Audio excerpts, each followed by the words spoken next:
Qala annal khashi'a fi salatihi idzan sarafa minha wajada khiffatan min nafsihi. Kita masih melanjutkan mengkaji kitab Salasul Sababan lil Khusyuk Syekh Muhammad Shalih Al-Munjid. Kata beliau berkaitan dengan faedah manfaat salat khusyuk. Annal khashi'a fi salatihi, sesungguhnya orang yang khusyuk dalam salatnya, idzan sharafa minha, begitu selesai dari salatnya, wajada khiffatan bil nafsihi, dia akan mendapatkan rasa ringan. Wa ahassa bi asqalin qad wada'at anhu, dia merasa ada satu beban berat, beban batin yang sudah lepas. Orang yang salatnya khusyuk, seketika salam dia merasa plong, enteng, seolah ada beban berat yang baru saja lepas. Fawajada nasyatan wa rohatan wa rohan. Selanjutnya dia akan menjadi orang yang lebih enjoy, lebih menikmati hidup.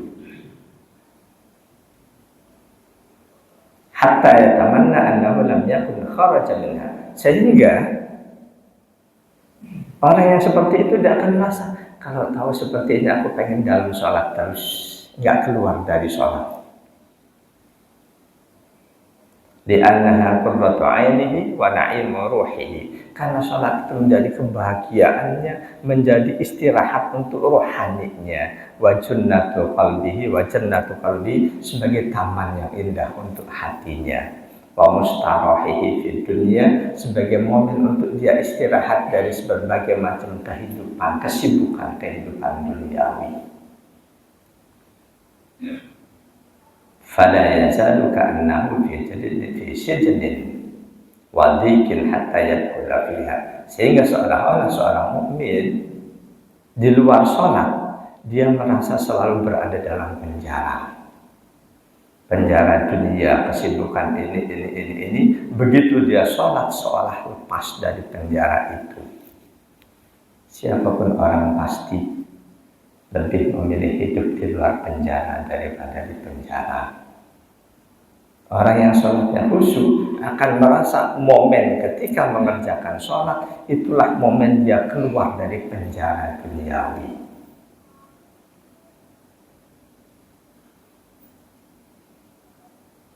Fal muhibbuna yaquluna, orang-orang yang cinta dengan sholatnya, mereka akan berkata, nusalli fanastarihu bisolatina. Ketika kami ngerjain sholat, saat itu kami sedang istirahat dari berbagai macam kesibukan duniawi dengan sholat kami.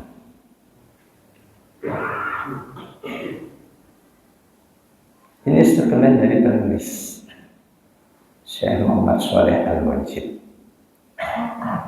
Pandangan statement dalam agama harus didasarkan pada dalil. Nasihat-nasihat keagamaan apapun harus punya rujukan dalil. Sebaik apapun nasihat itu, ketika tidak bersumber dari satu dalil Quran ataupun hadis, kita abaikan, tidak ada masalah. Sebaliknya, ketika nasihat itu bersumber dari Al-Quran atau Al-Hadis, kok kita abaikan, kita bisa terkategori mengabaikan Al-Quran dan Al-Hadis. Kalau kita lihat di medsos, video-video pendek, banyak isinya nasihat-nasihat keagamaan. Ketika yang menyampaikan itu seseorang yang memang sudah viral, diikuti oleh jutaan orang, mungkin satu sampean kecil, satu nasihat kecilnya akan langsung tersebar luas. Dan tidak sekali dua kali saya dapati nasihat-nasihat dari ustadz-ustadz terkenal itu yang ternyata kesimpulan pribadi tidak sejalan dengan kesimpulan para ulama terdahulu.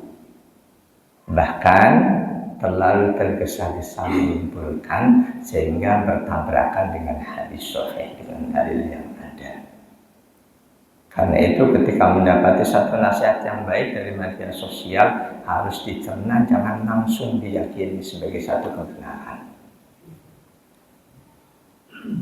Jadi statement penulis kitab ini, siapapun yang sholatnya khusyuk, seketika selesai dia dari sholatnya, dia akan mendapati rasa yang sangat ringan, seolah ada beban berat dari batinnya yang lepas. Apakah kesimpulan beliau berdasarkan dalil? Beliau merujuk apa yang disampaikan oleh Rasulullah SAW. An Salim bin Abil Ja'di, dari Salim bin Abil Ja'di.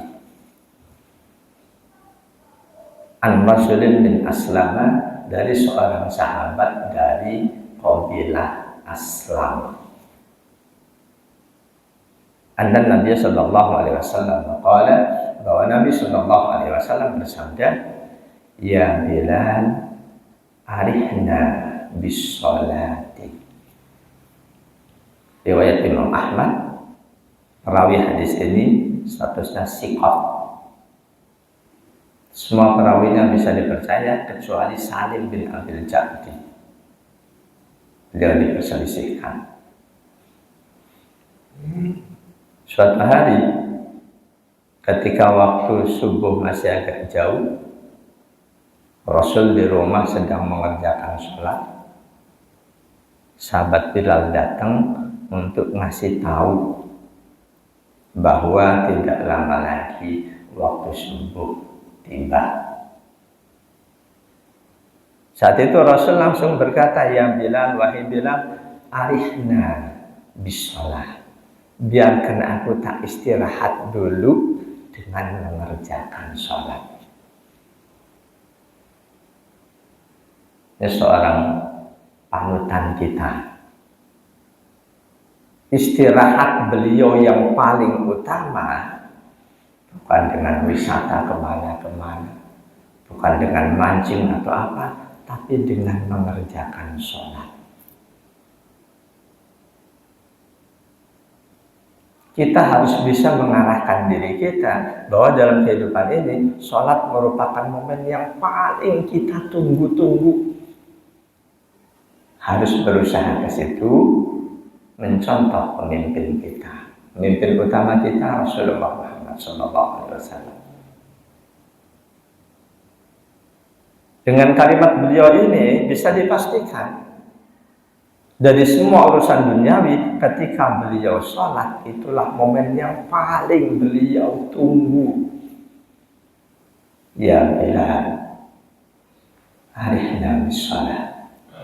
Wahai Bilal, biarkan aku tak istirahat dulu dengan mengerjakan sholat.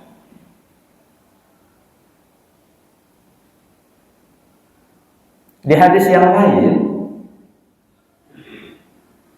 qala sallallahu alaihi wasallam, ju'ilat qurratu 'aini fis shalah. Hadis ini dari sahabat Anas bin Malik radhiyallahu anhu. Riwayat Imam At-Tabrani. Kata Rasul, ju'ilat qurratu 'aini fis shalah. Dijadikan qurratu 'aini, kebahagiaanku ada dalam sholat.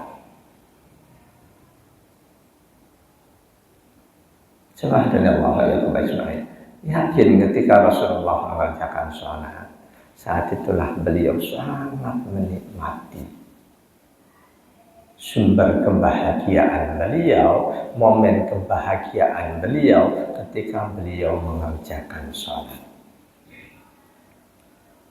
Andaikan hal ini bisa terjadi pada diri kita, insya Allah, yakin sholat kita akan menjadi sholat terbaik.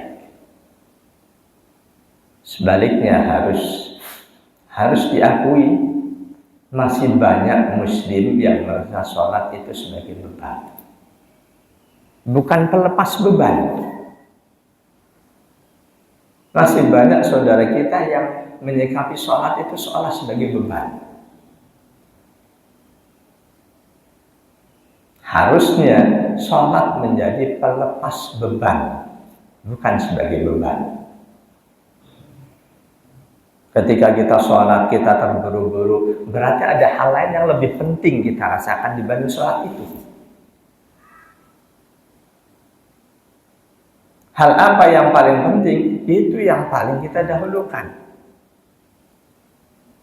Ini masih banyak terjadi. Salah satu indikasinya itu, ketika seorang sholat terburu-buru, berarti ada hal lain yang lebih penting buat dia. Bukan berarti mutlak hal itu salah, bukan. Dulu kita ketahui Rasul pernah sholat lebih cepat dari biasanya, begitu salam Rasul langsung pergi. Sudah saya sampaikan di sini, kenapa waktu itu Rasul langsung pergi. Di tengah sholatnya Rasul teringat ada dana zakat tersimpan di rumah beliau, itu hak masyarakat, hak mereka asnaf zakat. Beliau takut mendolimi orang lain, buru-buru begitu salam langsung pergi. Dan itu bukan kebiasaan Rasul, karena itu sikap saat itu yang dilakukan Rasul menjadi tanda tanya besar buat para sahabat. Rasul tahu, Rasul merasa para sahabatnya bertanya-tanya dengan sikap beliau yang tidak biasa itu. Enggak lama Rasul balik ke lokasi imam, ke masjid. Rasul jelasin kenapa beliau melakukan hal itu. Beliau sholat lebih cepat, selesai sholat biasanya dikit beliau langsung pulang, karena ingat ada dana zakat yang masih tersimpan. Beliau pulang, beliau perintahkan keluarga beliau untuk segera membagikan, menyampaikan kepada yang berhak.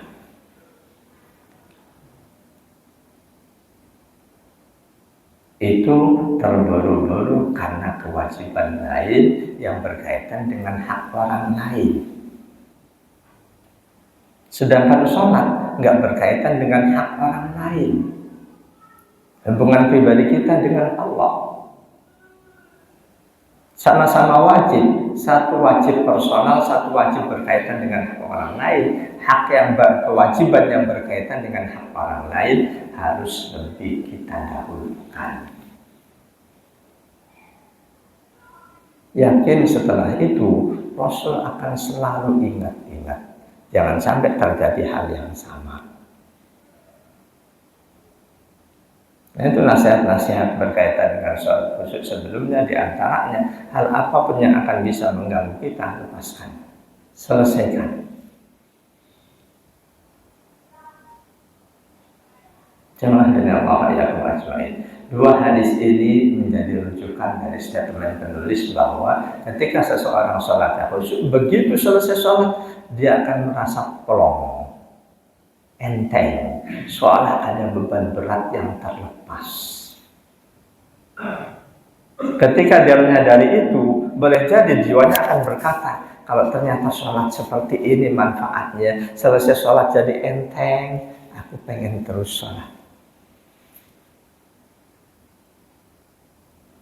Ketika seseorang sikapnya terhadap sholat sudah seperti ini, dia sudah merasakan betul bahwa sholat adalah momen untuk dia melepaskan beban berat kehidupan. Dia akan laksanakan itu. Dia akan menikmati sholatnya, tidak ingin buru-buru keluar dari sholatnya.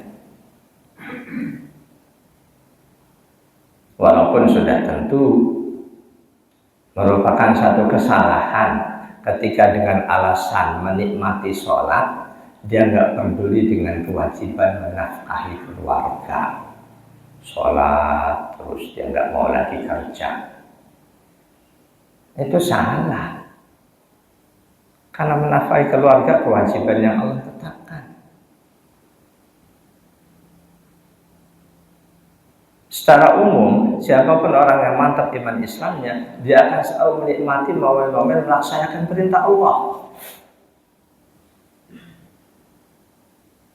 Allah perintahkan suami menafkahi istri, orang tua menafkahi anak-anak. Dia bekerja mencari nafkah, itu kewajiban. Dia akan nikmati momen itu. Momen-momen melaksanakan perintah Allah. Baik perintah sunnah, lebih-lebih perintah yang wajib.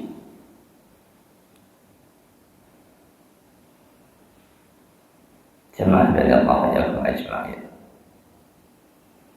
Lanjutan musannif kitab ini, faman ju'ilat qurratu 'ainihi fis shalah. Siapapun orang yang oleh Allah sudah ditetapkan kebahagiaannya ada di dalam sholat, kaifa taqiru 'ainuhu biduni, bagaimana mungkin dia akan merasa bahagia ketika dia tidak sholat?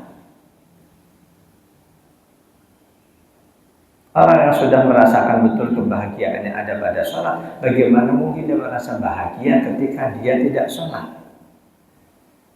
Pasti selanjutnya orang seperti itu yang dia tunggu momen ngerjain sholat.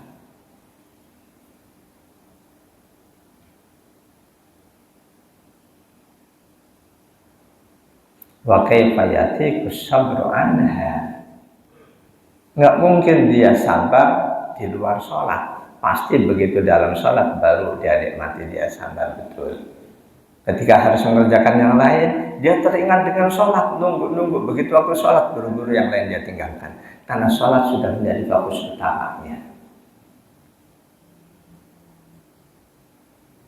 Jadi saya yakin statement penulis bahwa sholat yang khusyuk itu akan mengantarkan seseorang ketika selesai sholat, dia akan merasakan sesuatu yang sangat ringan. Seolah ada beban berat yang lepas dari jiwanya. Ini salah satu manfaat sholat khusyuk. Didasarkan dua hadis bahwa Rasulullah SAW menegaskan ju'ilat qurratu 'aini fis shalah. Arihna bis shalah ya Bilal.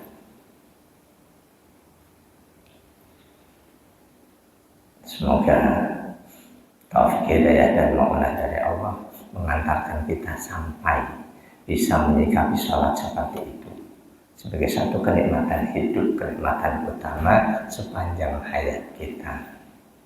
Jemaah dari Allah ya ajma'in. Al-istihad bid-du'a fi mawadi'ihi fi sholati wa khususan fi sujud. Kiat berikutnya untuk bisa lebih baik, bisa khusyuk dalam sholat adalah bersungguh-sungguh di dalam menghayati doa-doa di dalam sholat, memanfaatkan waktu-waktu yang ada yang direkomendasikan oleh Rasul untuk berdoa di dalam sholat, lebih khusus di waktu sujud, tidak cuma sujud terakhir. Nggak ada pengkhususan doa hanya di sujud terakhir. Ketika ada sebagian yang mempraktekkan seperti itu, sujud terakhir selalu lebih panjang, lalu dicontoh di generasi berikutnya, dicontoh, pada akhirnya asal-usul perintah Rasul memperbanyak doa di sujud itu akan terlupakan. Perintah Rasul memperbanyak doa di sujud, nggak cuma sujud terakhir. Dalam hadis sahih, aqrabu ma yakunul abdu min rabbih wa huwa sajidun fa'aksiru fihi doa.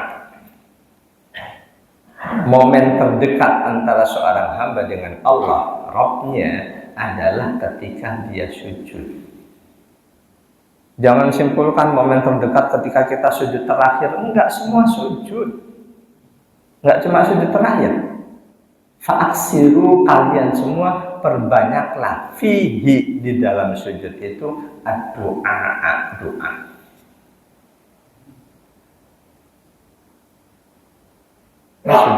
Sudah banyak saudara kita yang kesimpulannya perintah memperbanyak doa di sujud terakhir.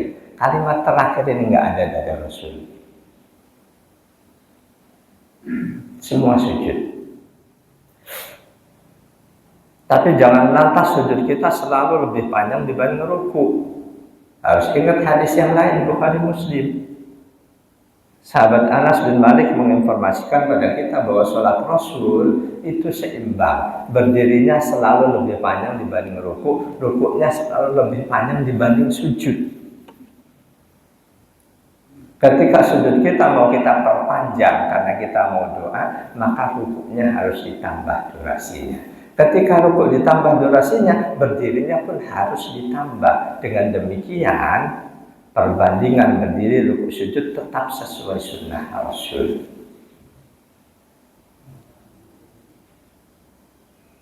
Jadi perintah asal memperbanyak doa di saat sujud itu tidak ada catatan sujud terakhir, melainkan semua sujud.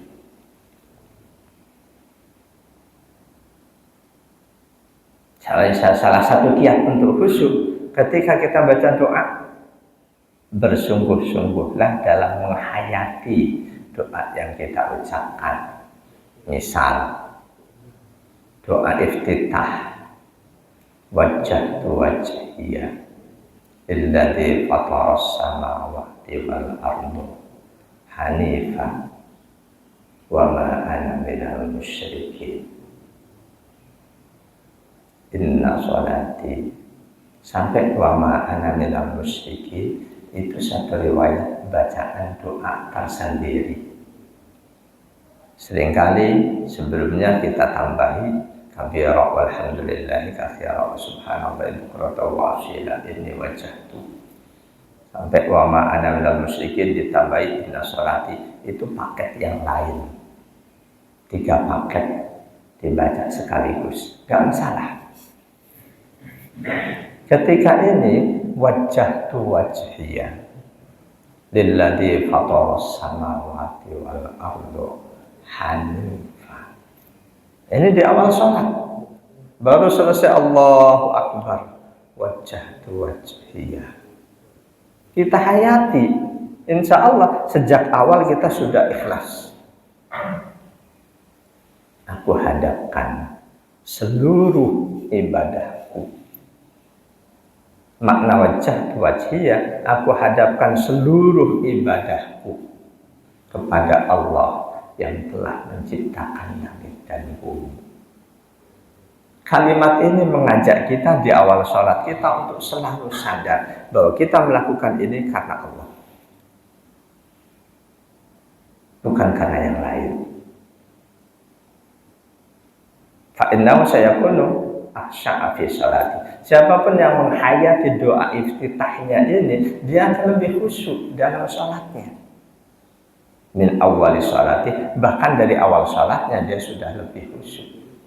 Tapi kalau karena apal, kita baca Allah Akbar kabira terus wajjahtu wajhiya karena apal, nggak ada di pikiran, pokoknya mulut nyerotos saja, nggak ada manfaatnya untuk menambah kekhusyukan kita. Kalimat-kalimat yang kita baca sebaik apapun itu, ketika tidak kita hayati, tidak akan ada pengaruhnya untuk memperbaiki diri kita. Kita dalam satu perjalanan yang baru sekali itu kita lewat, ada petunjuk jalan, kita baca, sekedar kita baca, nggak kita hayati, boleh jadi nggak ada pengaruhnya untuk menunjukkan jalan kita mana yang kita tuju. Jadi saat penulis kitab ini, hayati setiap doa yang kita baca dalam sholat.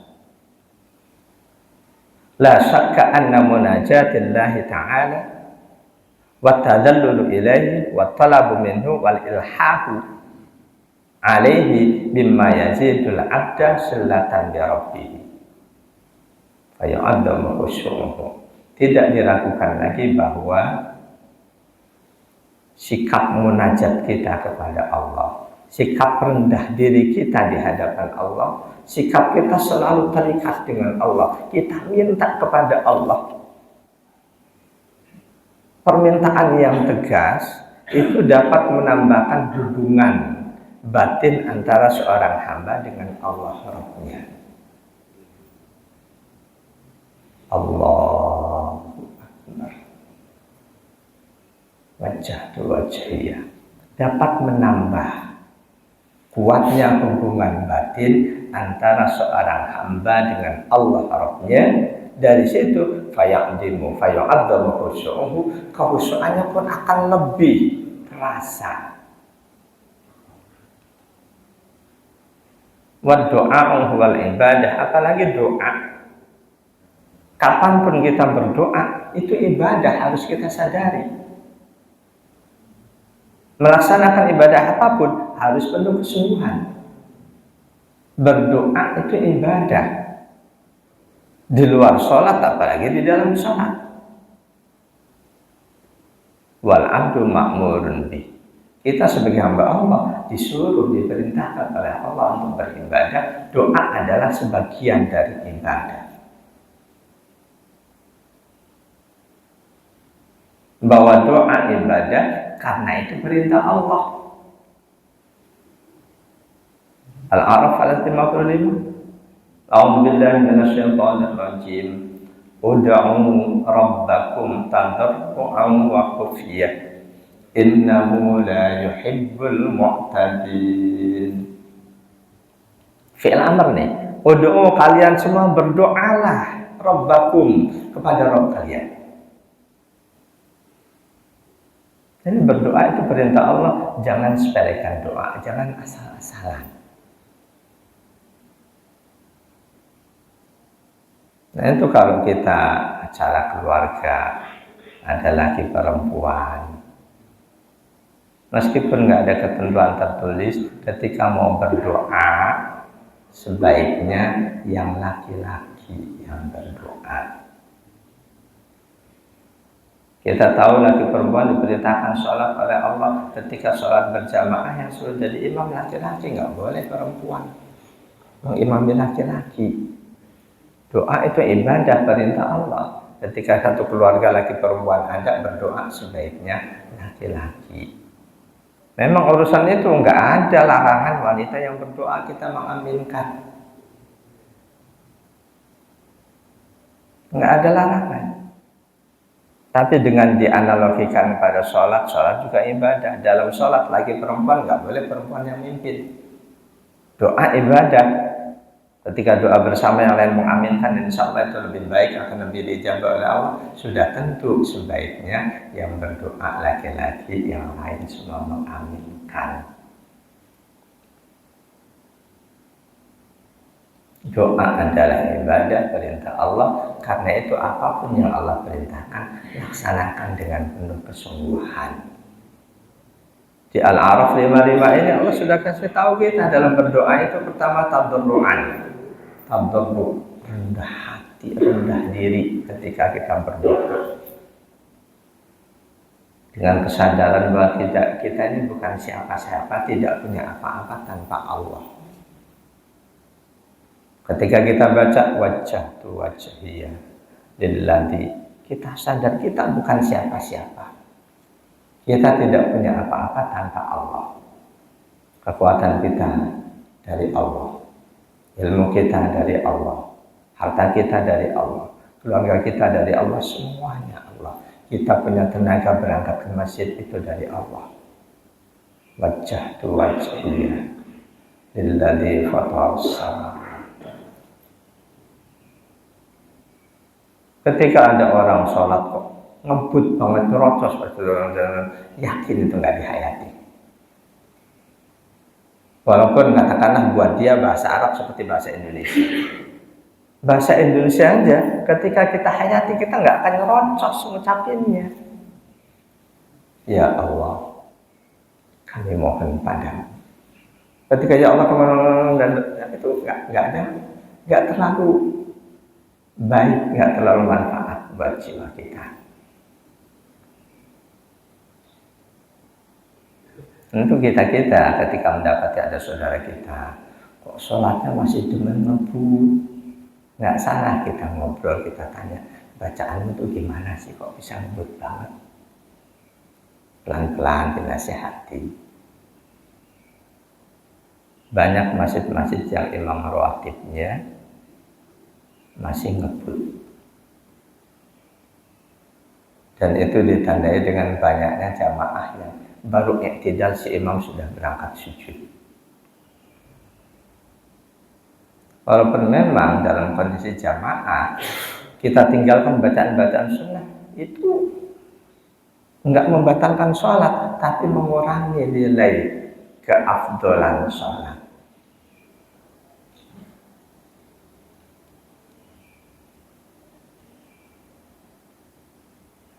Jadi berdoa itu ibadah, berdoa perintah Allah.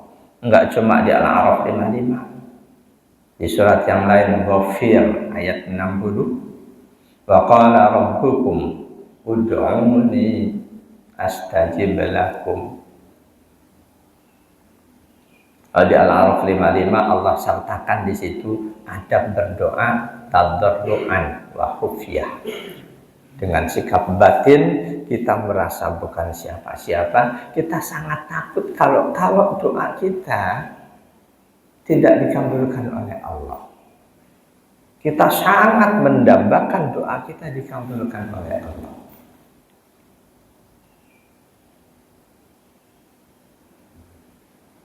Sedangkan di Ghafir 60 Allah kasih jaminan. Wa qala rabbukum ud'uni astajib lakum, jaminan untuk dikabulkan. Kita husnudzon, Allah pasti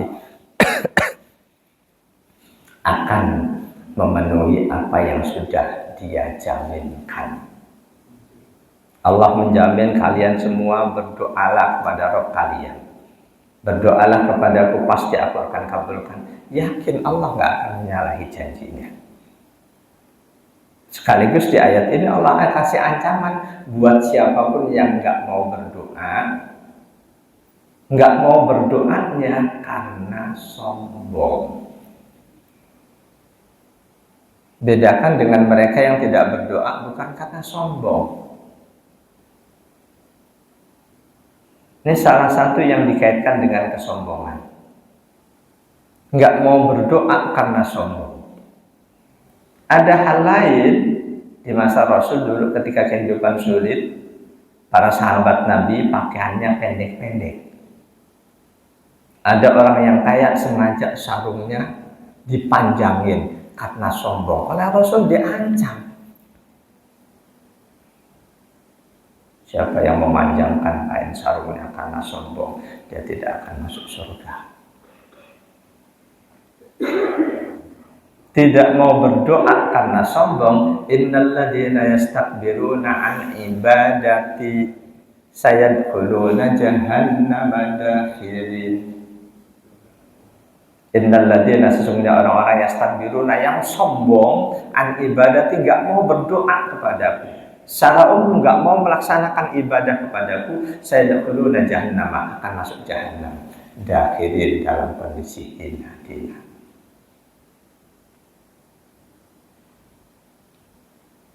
Berdoalah, jangan bosan berdoa, karena ini ibadah, karena ini perintah Allah.